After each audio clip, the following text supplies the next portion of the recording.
शांति। ओम शांति। आज की तारीख है 17 अक्टूबर 2023। साकार महावाक्य। बाबा कहते, मीठे बच्चे, तुम आत्माओं को अपना अपना रथ है। मैं हूं निराकार, मुझे भी कल्प में एक ही बार रथ चाहिए। मैं ब्रह्मा का अनुभवी वृद्ध रथ उधार लेता हूं। आज का प्रश्न, किस निश्चय के आधार पर शरीर का भान भूलना अति सहज है? उत्तर, तुम बच्चों ने निश्चय से कहा, बाबा हम आपके बन गए। तो बाप का बनना माना इस शरीर का भान भूलना। जैसे शिव बाबा इस रथ पर आता और चला जाता, ऐसे तुम बच्चे भी प्रैक्टिस करो इस रथ पर आने जाने की। अशरीरी बनने का अभ्यास करो। इसमें मुश्किल का अनुभव नहीं होना चाहिए। अपने को निराकारी आत्मा समझ बाप को याद करो। आज का गीत है ओम नमो शिवाय। ओम शांति। शिव बाबा बच्चों को इस ब्रह्मा के रथ द्वारा समझाते हैं, क्योंकि बाप बच्चों से ही पूछते हैं, मुझे अपना रथ तो है नहीं, मुझे रथ तो जरूर चाहिए। जैसे तुम हर एक आत्मा को अपना अपना रथ है ना, ब्रह्मा विष्णु शंकर को भी सूक्ष्म शरीर है ना, लक्ष्मी नारायण आदि सब आत्माओं को शरीर रूपी रथ है जरूर, जिसको अश्व कहते हैं। है तो मनुष्य ना, मनुष्यों की ही बात समझाई जाती है। जानवरों की बातें जानवर जाने। यहां तो मनुष्य सृष्टि है, तो बाप भी मनुष्यों को बैठ समझाते हैं। मनुष्य में भी जो आत्मा है उनको बैठ समझाते हैं। डायरेक्ट पूछते हैं, तुम हर एक को अपना अपना शरीर है ना? है ना? हर एक आत्मा शरीर लेती और छोड़ती है। मनुष्य तो कह देते कि आत्मा 84 लाख जन्म लेती है। यह भूल है। जबकि तुम 84 जन्म लेकर ही बिल्कुल फां हो गए हो। कितने तंग हो गए हो, फां हो गए हो माना थक गए हो। 84 जन्म लेके तुम्हारी हालत देखो, वो कहाँ 84 लाख, कितने तंग हो गए हो। तो 84 लाख जन्मों की तो बात ही नहीं है। यह है मनुष्यों के गपोड़े। तो बाप समझाते, तुम आत्माओं का भी अपना अपना रथ है। मुझे भी तो रथ चाहिए ना। मैं तुम्हारा बेहद का बाप हूं। अब गाते भी हैं, पतित पावन ज्ञान का सागर। तुम और कोई को पतित पावन नहीं कहेंगे, लक्ष्मी नारायण आदि को भी नहीं कहेंगे। पति सृष्टि को पावन बनाने वाला अर्थात पावन सृष्टि स्वर्ग का रचयिता परम पिता परमात्मा बिगर कोई हो ही नहीं सकता। सुप्रीम फादर वही है। तो बाप जानते तुम नंबरवार पत्थर बुद्धि से पारस बुद्धि बन रहे हो, और बार वाले मनुष्य ये नहीं जानते। तो बाप समझाते हैं, मुझे भी तो जरूर रथ तो चाहिए ना। और मुझ पतित पावन को तो जरूर पतित दुनिया में आना पड़े ना।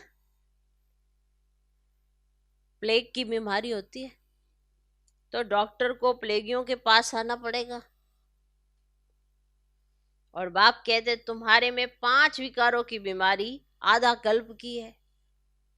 तो मनुष्य तो दुख देने वाले हैं, तो इन 5 विकारों से तुम बिल्कुल ही पतित बन गए हो।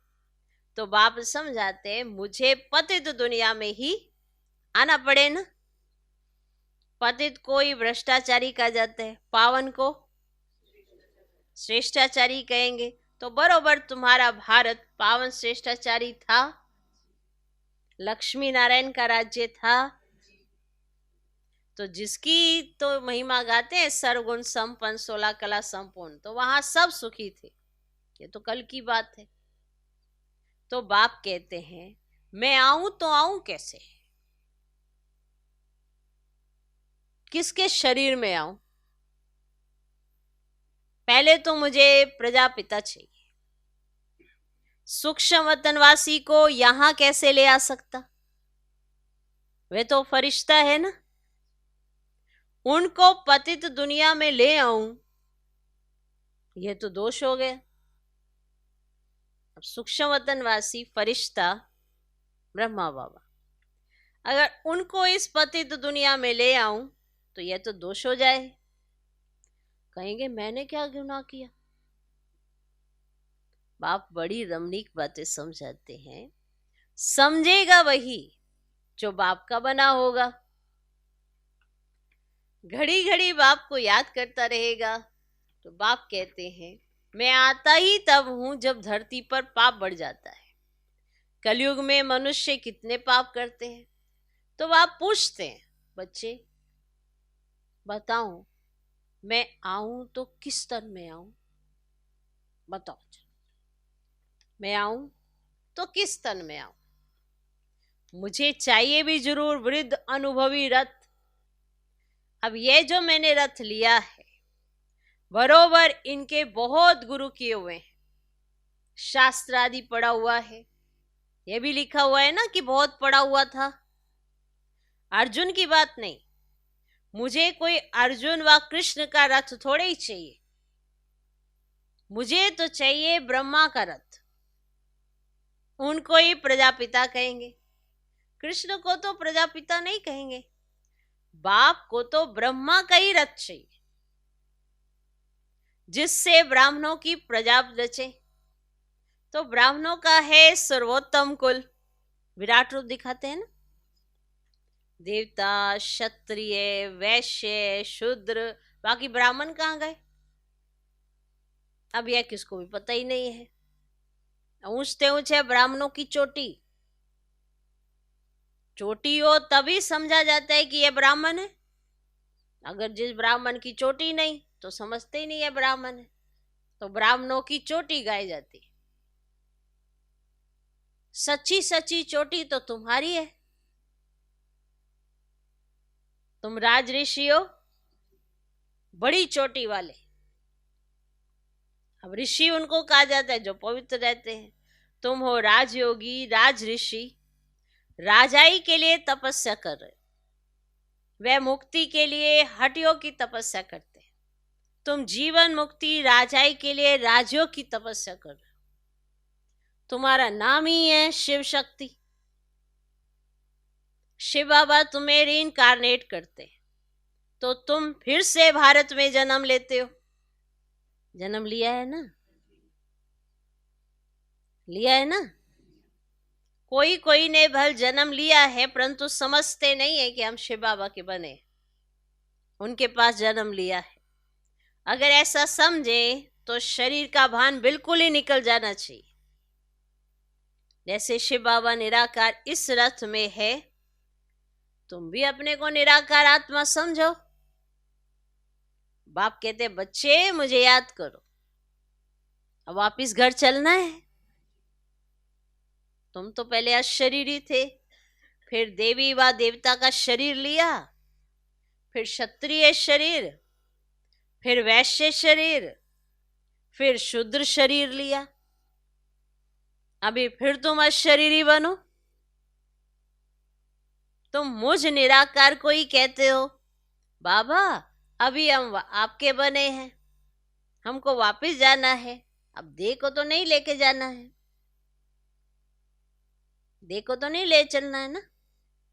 हे आत्माएं, अब मुझ बाप को याद करो, स्वीट होम को याद करो, करो करो। अब मनुष्य जब विलायत से लौटते हैं तो क्या कहते हैं? चलें अपने स्वीट होम, ऐसे ही कहते हैं ना। तो जहां जन्म लिया था वहां लौटे। मनुष्य मरते हैं तो जहां जन्म लिया था ना तो उनको वहां ले जाते हैं। समझते भारत की मिट्टी का बना हुआ है तो वह मिट्टी भारत में ही छोड़े। तो बाप कहते मेरा जन्म भी भारत में है। अब शिव जयंती भी मनाते हो, मेरा नाम तो ना ढेर रख दिए, कहते हैं हर हर महादेव, सबके दुख काटने वाला, तो वह भी तो मैं ही हूं, शंकर नहीं। शंकर नहीं है, हाँ ब्रह्मा सर्विस पर हाजिर है, और फिर जो स्थापना करते हैं वही विष्णु के दो रूप से पालना करेंगे, और मुझे प्रजापिता ब्रह्मा जरूर चाहिए। आदिदेव का बरोबर मंदिर भी है, और आदिदेव किसका बच्चा है, कोई बताए उनका बाप कौन था? अब आदिदेव प्रजापिता ब्रह्मा है और उनका बाप है शिव। अब यह जगत पिता जगदम्बा का यादगार मंदिर है।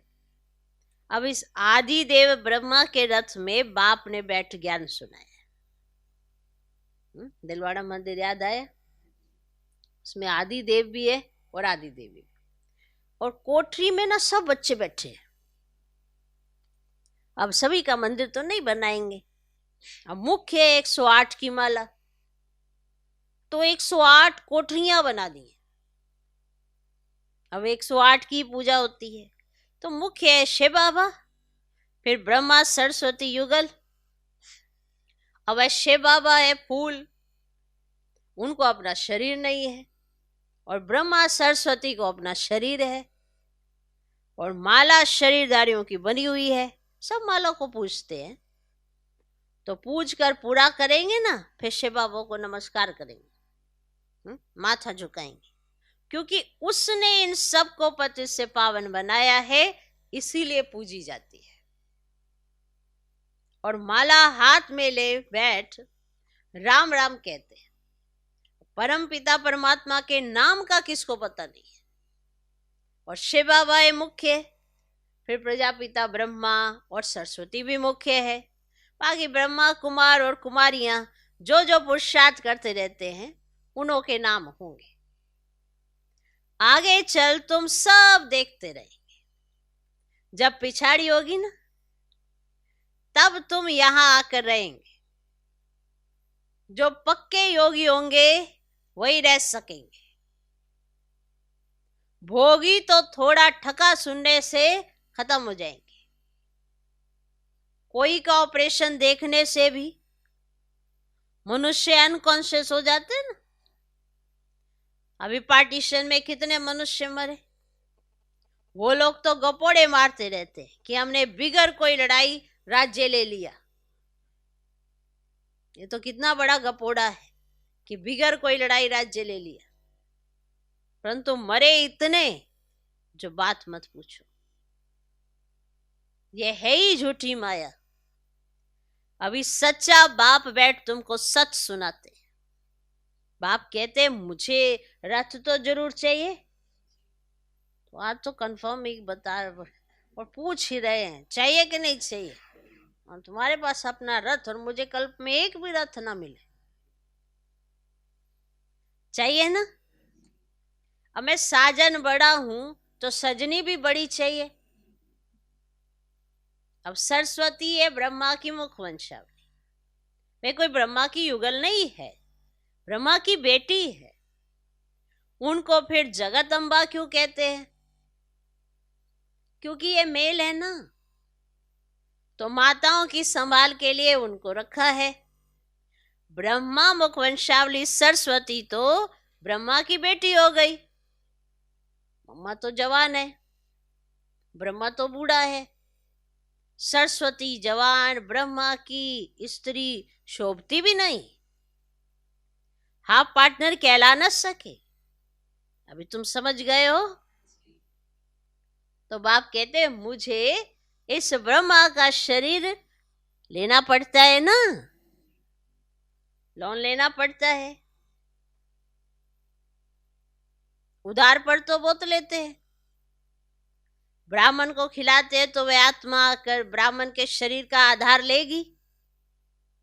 अब आत्मा वे शरीर छोड़कर आती है क्या? बताओ। वो शरीर वहां से छोड़ेगी, फिर ब्राह्मण में आएगी, फिर कहेगी जाती हूं, ऐसे आती है क्या? नहीं। अब यह तो बच्चों को समझाया गया है कि ड्रामा में साक्षात्कार की रस्म रिवाज पहले से नोंद है। यहां भी बुलाते हैं ऐसे नहीं कि आत्मा शरीर छोड़कर आएगी, नहीं, ये ड्रामा में नूंद है। और बाप के लिए तो ये रथ नंदीगन है, नहीं तो शिव के मंदिर में बैल क्यों दिखाते? अब सूक्ष्मवतन में शंकर के पास बैल कहां से आया? और वहां तो है ही ब्रह्मा विष्णु शंकर, और वे युगल दिखाते हैं, प्रवृत्ति मार्ग दिखाते हैं ना। बाकी वहां जानवर कहां से आया? और मनुष्य की बुद्धि कुछ भी काम नहीं करती, जो आता है सो कहते रहते, जिससे waste of time, waste of energy होती है। तुम कहते हो हम सब पावन देवता थे, फिर पुनर्जन्म लेते लेते हम पतित पुजारी बने, तो आप ही पूजे, आप ही पुजारी। और पूज्य और पुजारी कोई भगवान नहीं बनता, उनको थोड़े ही 84 जन्म लेने पड़ते। और माया मनुष्य को बिल्कुल ही पत्थर बुद्धि बना देती है। हम सो का अर्थ ये नहीं है कि हम आत्मा सो परमात्मा है, नहीं, हम सो ब्राह्मण सो देवता बनेंगे, पुनर्जन्म लेते आएंगे। अब कितनी अच्छी समझानी है। तो बाप कहते हैं मैंने जिसमें प्रवेश किया है, इसने बहुत गुरु किए, शास्त्र पढ़े हैं, जन्म भी पूरे 84 जन्म लिए हुए हैं। ये नहीं जानता, हम तुमको इन सहित बताता हूं, और ब्रह्मा को भी बतलाता हूं। अब सदैव भी तो सवारी नहीं कर सकता हूं, और ब्रह्मा मुखवंशावली ब्राह्मणों को बतलाता हूं। मुझे रथ भी चाहिए ना, कंफर्म चाहिए ना। और तुम बच्चे याद करते हो और मैं आ जाता हूं, तुम बच्चे याद करते हो और मैं आ जाता हूं। मुझे तो सर्विस करनी है, तो श्री श्री शिव की मत से भारत पावन बनता है। और नरकवासियों को श्री श्री का टाइटल देना तो रॉन्ग है ना। तो आगे श्री नाम नहीं था, अभी तो सबको श्री अर्थात श्रेष्ठ बना दिया है। तो श्री श्री है तो है शिव बाबा, श्री श्री तो है शिव बाबा, फिर सूक्ष्म वतनवासी ब्रह्मा विष्णु शंकर, और फिर श्री लक्ष्मी नारायण। तो ये समझने की बात है। नॉलेज बड़ी मजे की है, परंतु कोई कोई पढ़ते पढ़ते रफू चक्कर हो जाते, माया हाथ छुड़ा देती है। और दुकान भी नंबरवार है, और बड़ी दुकान में जरूर अच्छे सेल्समैन होंगे, और छोटे छोटे में कम होंगे। तो बड़ी दुकान पर जाना चाहिए जहां महारथी हो। माताओं को तो टाइम बहुत रहता है,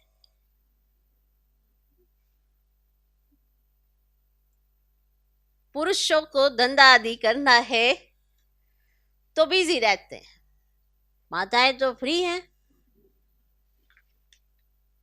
खाना पकाया बस। वह तुम पर फिर बंधन डालते हैं, सुनते ब्रह्मा कुमारियों पास जाने से विष बंद हो जाएगा तो रोकते हैं।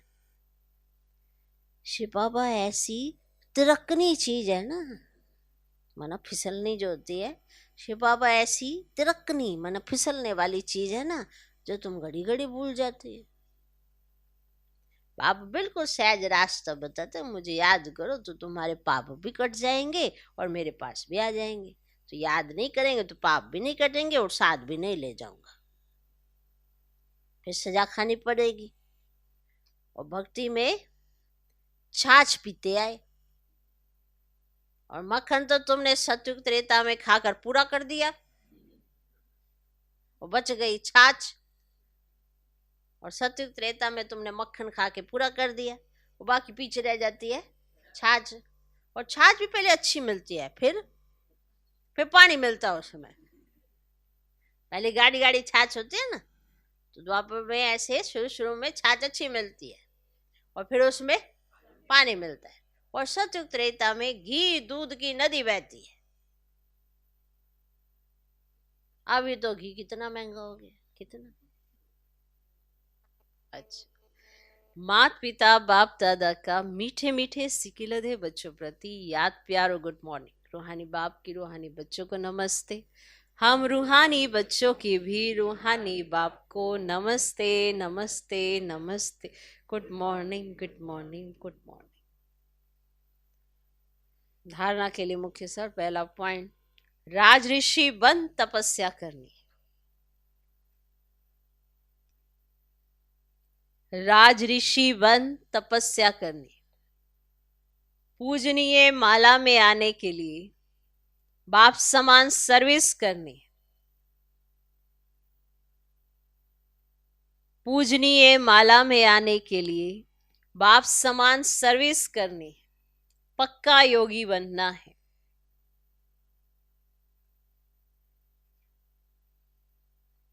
पक्का योगी बनना है। राजऋषि बन तपस्या करनी है। पूजनीय माला में आने के लिए बाप समान सर्विस करनी है। पक्का योगी बनना है। दूसरा पॉइंट, नॉलेज बड़ी मजे की है।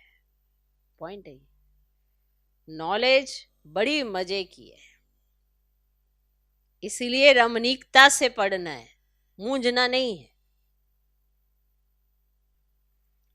वैरायटी अनुभूतियों द्वारा सदा उमंग उत्साह से भरपूर रहने वाले विघ्न जीत भव। वैरायटी अनुभूतियों द्वारा सदा उमंग उत्साह से भरपूर रहने वाले विघ्न जीत भव। रोज अमृत वेले सारे दिन के लिए वैरायटी उमंग उत्साह की पॉइंट्स बुद्धि में इमर्ज करो। हर दिन की मुरली से उमंग उत्साह की पॉइंट्स नोट करो। वे वैरायटी पॉइंट्स उमंग उत्साह बढ़ाएंगी। मनुष्य आत्मा का नेचर है कि वैरायटी पसंद आती है, इसीलिए चाहे ज्ञान की पॉइंट्स मनन करो या रूढ़ियान करो, वैरायटी रूप से जीरो बन अपने हीरो पार्ट की स्मृति में रहो तो उमंग उत्साह से भरपूर रहेंगे और सब विघ्न सहज समाप्त हो जाएंगे। वैरायटी बहुत पसंद आती है। आज का स्लोगन, अपनी अवस्था को ऐसा शांत चित्त बना लो जो क्रोध का भूत दूर से ही भाग जाए। माने जैसे ही आने लगे आपकी अवस्था को देखकर दूर से ही भाग जाए, क्योंकि क्रोध अपने आप में जब भी कोई सिचुएशन होती है तो आना शुरू करता है धीरे धीरे धीरे, लेकिन अगर आपकी संकल्प शक्ति अच्छी है और आपकी स्थिति शांत चित्त है तो आप उसे दूर से ही भगा सकते हो। क्योंकि कोई ना कोई ऐसी एक्टिविटीज या कुछ भी देखते हो तो आपको एहसास हो जाता है कि क्रोध आने वाला है, तो उसे भगा सकते हो। एकदम से नहीं आता ये, कोई वो थोड़ा है कि एकदम करंट लगा एकदम से आ गया। ऐसे कोई सिचुएशन होती है आसपास, तो उस सिचुएशन से फिर आप अपने आप को धीरे धीरे ज्यादा ज्यादा ज्यादा ज्यादा से ज्यादा ज्यादा से ज्यादा उस क्रोध तक लेके जाते हो। तो अगर अवस्था ही शांत चित्त है तो आपका ये जो क्रोध का भूत है दूर से भाग जाएगा। कोई भी पॉइंट पर आप बार बार सोचते हो इसने ऐसा कह दिया, उसने वैसा कह दिया, उसने समझ क्या रखा है, इसने ये कर दिया, उसने वो कर दिया, ये धीरे धीरे क्रोध का प्रेशर जो उसका टेम्परेचर है वो बढ़ता जा रहा है और फिर वो क्रोध आप पर हावी हो रहा है। फिर एक पीक पर आकर आपको इतना क्रोध आ जाता है कि आपको अपने आप को शांत करना मुश्किल हो जाता है। लेकिन जब उसकी आदि होती है तो आपको समझ जरूर आ जाता है कि क्रोध आने वाला है। तो अगर श्रेष्ठ संकल्प है आपके पास तो आप इस पर कंट्रोल कर सकते हो। अगर आपकी अवस्था शांत चित्त रहती है तो हर नेगेटिव चीज से पॉजिटिव उठा सकते हो, तो क्रोध दूर से ही भाग जाएगा। तो अपनी अवस्था को ऐसा शांत चित्त बना लो जो क्रोध का भूत दूर से ही भाग जाए। ओम शांति, ओम शांति।